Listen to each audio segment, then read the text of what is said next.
I'm Parker with iChongqing, and we're here with Professor Yoshinori, and we're going to talk about hot springs in China and Japan. And Professor Yoshinori, can you tell me about the hot springs in Hokkaido, Japan, and how the culture is used in hot springs? Okay, in Hokkaido or in Japan, we enjoy hot spring for just for fun, and in other people they are sick or they are a little bit sick. They go to hot spring and stay there 3 weeks or 4 weeks. We call it touji. They can recover their health status. And it's a traditional Japanese way of bathing. But nowadays, most of people go to hot spring just for fun. In Hokkaido? In Hokkaido, yeah. Okay. How often do they go? How often? For example, for me, twice or thrice in a year. Twice a year? Yeah. Okay. So that's the way. But many people, I know many people, they go hot spring once a week or twice a week. Wow. You know, in America, I'm American, and in America, we don't really have a hot springs culture. So it's really interesting to hear about hot springs in Japan, because the hot springs in Japan is very, very developed, has a long history. Can you tell us about the benefits of hot springs for people who don't know about hot springs? What are the benefits for health?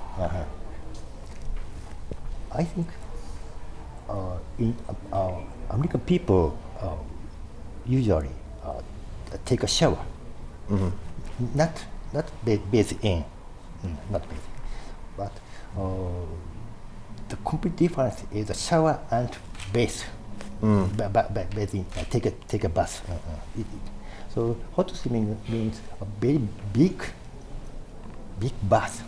Big bath. So once we enter the big bath, we are relaxed, and brain wave, for example, brain wave, alpha wave increased, or stress decreased. That's the main effect. And second effect is the temperature of the water. By shower, our body temperature doesn't increase, but once we bathe it in 1 or 2 Celsius increase. So temperature increases when you bathe. Yeah. So bathing is a lot better than taking a shower. I think so. Yeah. I think so. And now some medical studies show that taking a bath is more healthy than taking a shower. Okay. Do most Japanese homes have baths? Yes. Okay. Yes. Okay. So let's talk about forest therapy. Forest therapy. Yeah. What is forest therapy, and how does that help us? How does that help our bodies? Okay.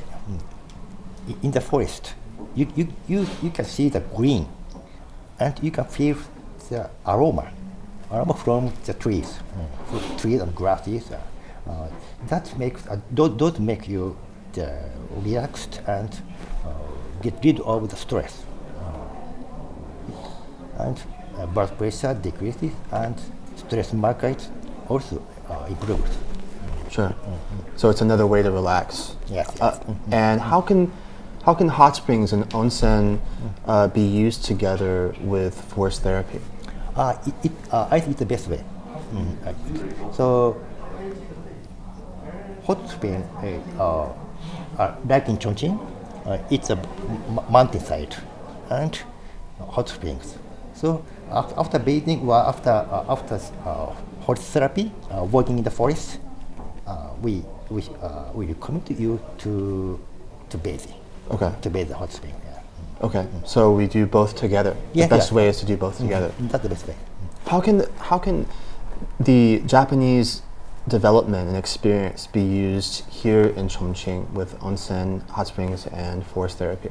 Chongqing or in China, Chinese people don't use these natural resources as medical use. They don't use it for medical use. Right. So we Japanese, we use it for medical use or just for health promotion activity. So I think only natural resources can't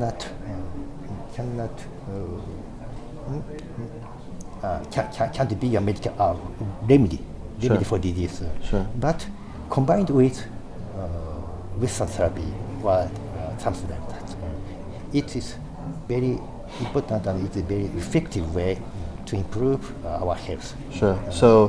So we can use Western science and medicine and also experience from Japan to use the natural resources Yes, combine them.